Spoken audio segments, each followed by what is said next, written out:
Thank you. Welcome again. My name is Karina Black. I'm the Executive Director of the Northern Nevada International Center.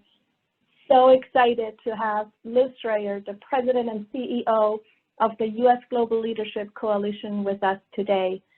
I have been following Liz's career and Liz's activities in Washington, D.C. and throughout the country and the world for many years. She is truly a star when it comes to understanding where the United States should be in its leadership position vis-a-vis the rest of the world. And I think you're in for a real treat. I'm just going to talk very briefly about NNIC. We have been at the forefront of leading Nevada's global engagement for over 20 years and have grown many important U.S. Department of State programs, such as the International Visitor Leadership Program, the Young African Leaders Initiative, a variety of Fulbright programs, SUSI initiatives, which is Study for the U.S. Institutes initiatives.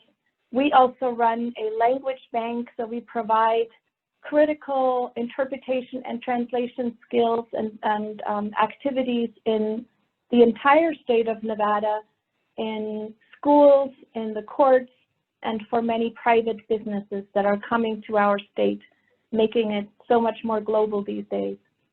And finally, we are a refugee resettlement agency. We have been resettling refugees from Syria, Afghanistan, the Democratic Republic of the Congo, and Central America for the last 4 years. And I couldn't be more pleased to take what Liz and USGLC are doing on a national level and advancing foreign relations on a local level. So I'm going to introduce Liz. I'm so excited to have you hear what I have been hearing for the last few years from her. So Liz Schrayer serves as President and CEO of the US Global Leadership Coalition, a broad-based coalition of over 500 businesses and NGOs that advocates for strong US global leadership through development and diplomacy. Under Liz's leadership, the USGLC has grown to a nationwide network of advocates in all 50 states, and it boasts a bipartisan advisory council chaired by General Colin Powell, which includes every living Secretary of State, former Secretary of State, and a National Security Advisory Council consisting of nearly 200 retired 3- and 4-star generals and admirals. In addition to running the USGLC, Ms. Schrayer serves as president of Schreyer and Associates, a nationwide political consulting firm founded in 1994, which works on a wide range of domestic and international issues.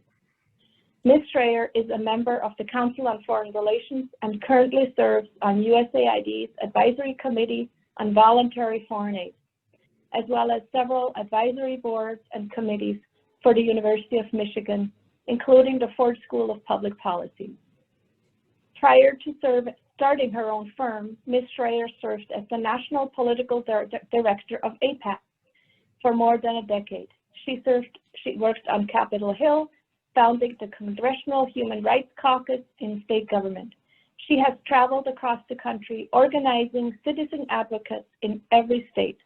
Ms. Schrayer has been published in Time, Newsweek, USA Today, and The Hill, among other outlets.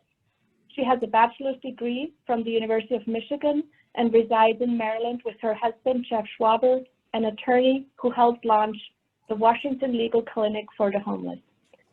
Liz, thank you so much. You were supposed to be our gala speaker earlier in April, and as you promised me, we're gonna do a redo sometime in the future. But for now, thank you so much for joining us on Zoom.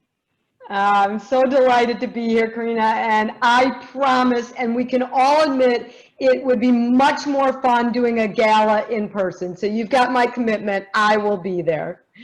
And I'm so pleased to be with you, even if it is with Zoom. And I'm so impressed with what the Northern Nevada International Center has done.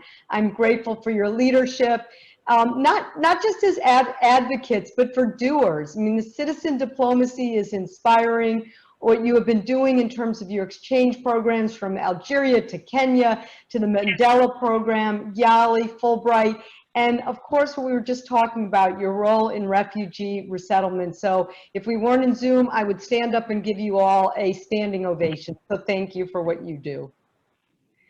So I was really honored to be invited to talk at the spring, but the truth is that what I want to talk to you about today, our world has dramatically changed. Obviously, virtually, that's the most obvious one, but so much more. And I think what I want to share with you today is an honest conversation about what has changed, what we have learned, and what we have to do about it. I was just texting earlier with a friend of mine, Mark Green, who many of you probably know of, who was the most recent former head of USAID. And before that, he was the head of the International Republican Institute, which for 25 years, former Senator John McCain was the chair. And Mark told me that every board meeting, Senator McCain would come, and he would start it by saying, the world is on fire, so what the hell are we going to do about it? And I think that's kind of appropriate for our conversation today. So a little history about us at the USGLC that, Karina, you know, is that, we started 25 years ago. And I helped start it when the United States, some of our fellow citizens were turning inward. And if you think of the timing, it was right when the Cold War was winding down. We had won in the United States. And a lot of our citizens said, we don't need some of our tools of civilian engagement. We can cut the State Department, USAID, Peace Corps. I literally, some of you have heard me tell this story, but I do remember members of Congress bragging that they didn't own passports. And we didn't heed the warnings and lessons of World War I when we pulled back, or the lessons of World War II where we engaged. So it was quite dangerous. And that's when we launched and galvanized the voice of people like those that are on the call, people who understood that citizens who understood the imperative of America's engagement in the world, understood why you need citizen diplomacy and that it matters to our security and our economic interests and our values. So for the last 25 years, we have worked with citizens all over the country to do exactly what you do, to build a movement, really a big tent. The Washington Post actually called this the Strange Bedfellow Coalition, and we're proud of that. We're proud to be a group that brings people together, 500 nationally businesses and NGOs. We are proud to be bipartisan and have every former living Secretary of State that's on our advisory committee, that we have over 200 retired 3- and 4-star generals and admirals, that we have a footprint in every state that looks like America, that is Rotary presidents and farmers and business leaders and veterans and pastors and university presidents and as I said, Democrats, Republicans, independents. And with those voices like your own, built bipartisan support in Congress to believe that America should be engaged through development and diplomacy, through in-district meetings and town hall meetings and statewide events, and about America's speaking up about why you need programs like YALI that you so ably run. And the results kind of speak for themselves. And I want to get to what's happening right now in the world, but when I look back on what's happened is we have seen, particularly over the last decade, unprecedented bipartisan legislation, where members of the Freedom Caucus to the Progressive Caucus have gotten together to say, we don't agree on a lot, but we do agree that you have to have legislation to talk about clean water in the world, or passing legislation about women and girls investing in their economic empowerment matters, or basic education in the world. And I could go on legislation that has actually gotten passed. We have seen significant investments in resources over the year. We have seen work binding together to transform more effective aid, partnerships between businesses, NGOs, and the government, and innovation as well. And just as an example, I'll give you one story that has made a difference. Years ago, there was a candidate running for Congress from the Midwest. He was a radio talk show host before he ran, and let's just say his talk show was pretty antagonistic to America's engagement in the world and pretty tough on the issue of foreign assistance. And through one of our board members, he agreed to go with me on a trip over to Kenya, where I know you have done some work through the International Center. The first 3 days, I have to tell you, Dr. Black, he didn't say a lot the first 3 days, and I was getting a little nervous going, oh my goodness, how is this trip going? Till we got to, I don't know if you've ever been to Eldoret, Kenya. It's where all the fast runners come from, and it's pretty flat, so that's why. And we get to a really pretty, you know, in the developing world, it's not like a farm where I grew up in the Midwest. It's not the farms I'd seen. It's a little bitty farm. And once we got there, his eyes lit up. He goes, now we're in my neck of the woods. He's from Minnesota. And he just lit up. And there, through a translator, a woman, the woman who ran the farm, the mom of the farm, said, before America showed up through a program called Feed the Future through USAID, she could not educate her kids. Her one cow at the time was so sick, she couldn't even get her food on the table. But through this program, she now has 5 cows. They're all healthy. All of her kids go to school. And what she has learned, she is able to teach all the other neighbors in the entire village where she is at because of what she did. This congressman is now like a evangelical on foreign aid for us, tells the story everywhere and says, this is effective, this works. And because of dozens and dozens and dozens of stories, not just because they traveled, but because they have learned, here's what happened over the last 4 years when there were massive difficulties and efforts to cut foreign assistance. Our efforts stopped $54 billion of proposed cuts to what's known as the international affairs budget. And at the same time that came from this administration, we also worked with this administration to lift up one of their signature, many of their signature proposals in this area. So I tell you that because there are challenges that we've had over the last 4 years, but there's also, we were the preferred partner to work with Ivanka Trump's efforts on lifting up the WGDP, the Women's Global Development and Prosperity Act, her signature program through this administration, as well as other efforts. So the last part of the story that I want to tell, I know we're going to have a conversation, is where I was the very last event I went to that was a public event before the world lockdown. I was testifying on Capitol Hill, and we had made a decision at USGLC that we have spent the last 4 years being in a defensive posture, fighting and fighting and fighting against these dramatic proposals to cut our resources at state, USAID, the Peace Corps, these programs that we think, programs that support citizen diplomacy. And so I went in front of the House of Representatives, the State Foreign Ops, and I showed them a chart. And the chart, I wish I had it, but if you can see my hands, it showed the high watermark of Ronald Reagan's years. Right during the height of the Cold War was the highest point in percentage of GDP of the United States when we gave the most percentage to our international civilian resources.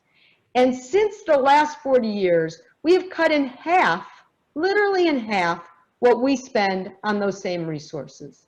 And I said to the committee, Democrats and Republicans, do you think the world is as stable, is as safe when China is out there, when there's all kinds of issues? And I mentioned something that was just coming into our lexicon that very day in early March, coronavirus. Nobody has even talked about something called COVID-19. and the head started nodding. And I said, it's time to reverse the trend, and we should be spending more, not less.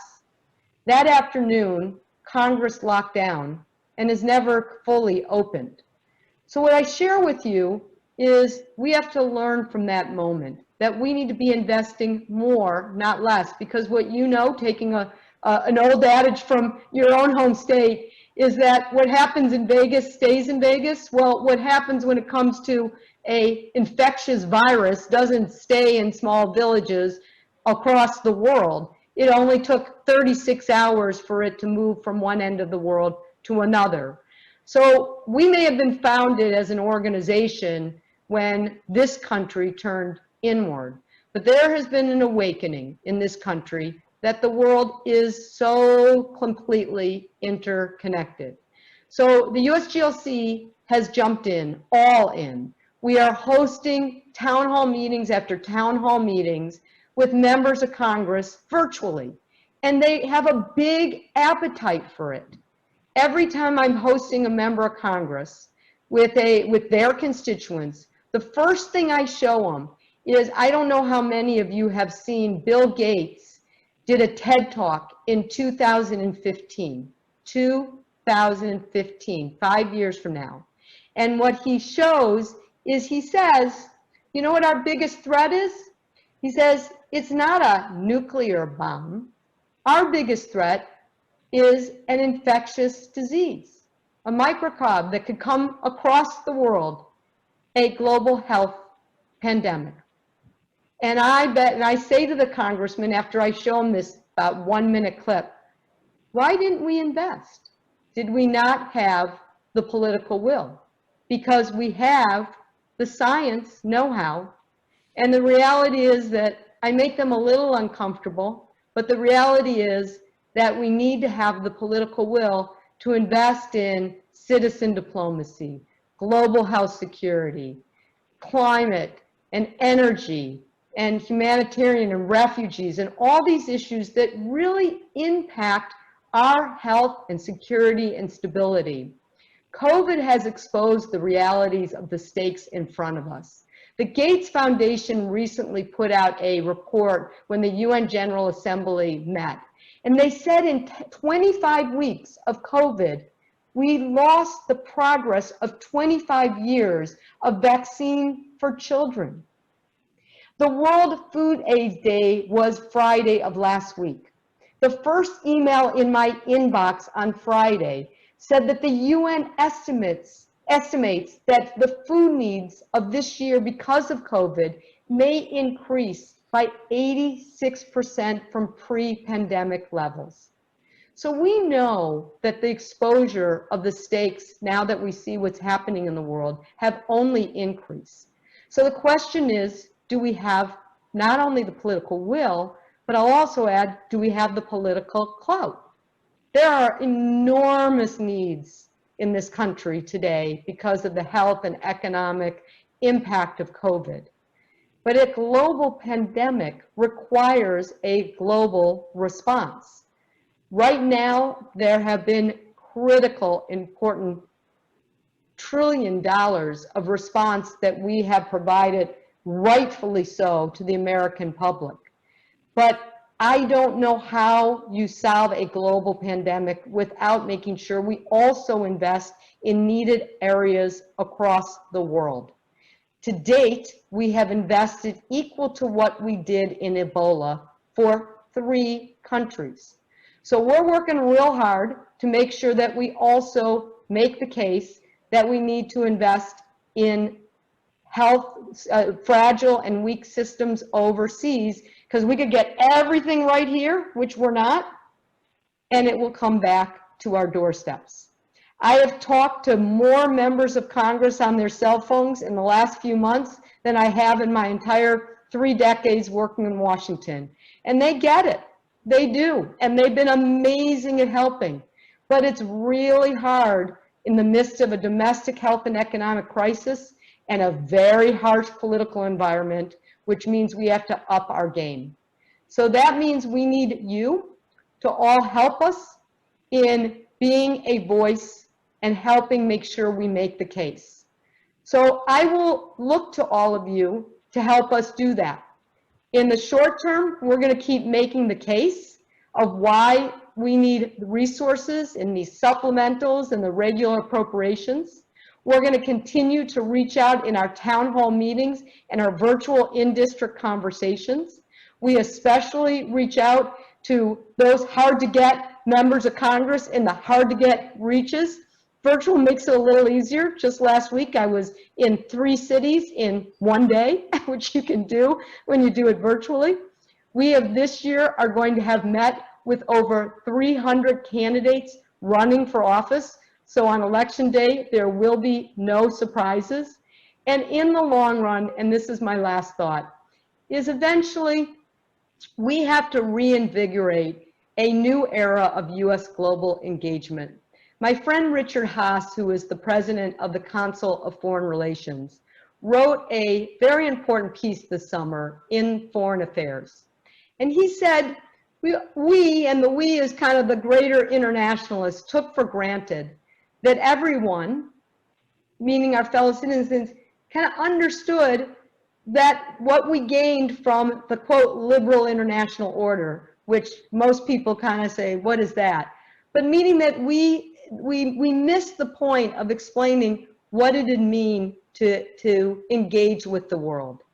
I think the global pandemic was a complete wake-up call, and it couldn't be clearer that this is the ultimate kitchen table issue of the 2020 election, because what it says, it couldn't be clearer that a global pandemic is relevant to why diplomacy, our humanitarian assistance, and American aid matters to our security and the stability and economic and health interests of our day-to-day life.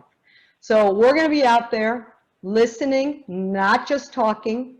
We want to go to the American people, not just in every big city, but in middle-sized city and smaller cities as much as we can get. We know we need to not just sit in Washington, but be engaged with all Americans and look like Americans, to have conversations, partners with mayors, and be on digital in a way that we've never have and had roundtables, and ultimately be focused on a new project that we launched this summer, which is a next generation network. It's a small pilot program that we have launched in investing in young people, where we're going to have an online leadership training program that links to our on-ground activity once we are actually on the ground as opposed to just virtual. And we've got a phenomenal response from them. 25 to 35-year-olds that we want to be part of our network. It's diverse in terms of who applied. We even got a recommendation letter for one of our candidates from General Jim Mattis, which was really fun, one of my heroes. And I would say this, these are young people are already global citizens, but we need them to become global diplomats. Our future is, we're 2 weeks away from a very contentious election. Our future doesn't totally depend on if it's this senator or that House member, but ultimately it depends on people like those that are on this call and people that are going to be invested in our next generation program. Because I'm going to bet on all of them, and I'm going to bet on their engagement with us. Because Dr. Black, it's work like what you're doing at the Northern Nevada International Center, which ultimately really makes the difference of how we make the world a better and safer place. So thanks for having me, and I'm really looking forward to the conversation. Liz, thank you so much for coming to Reno virtually. We know you have a lot of work to do, traveling virtually around the country and spreading the message of why it's so important for the United States to continue leading, because we have such a good story to tell, and we are the most powerful country in the world. So I want to thank you. Hopefully you can come back to Reno sometime in the future in real terms, and we will look forward to meeting you in person. Then thank you very much for everyone. We had visitors in this discussion from all over the world. some YALI fellows, so a shout out to them, many local supporters and friends. So thanks everybody for being here and have a great day. Thanks again for having me. Thank you, Liz.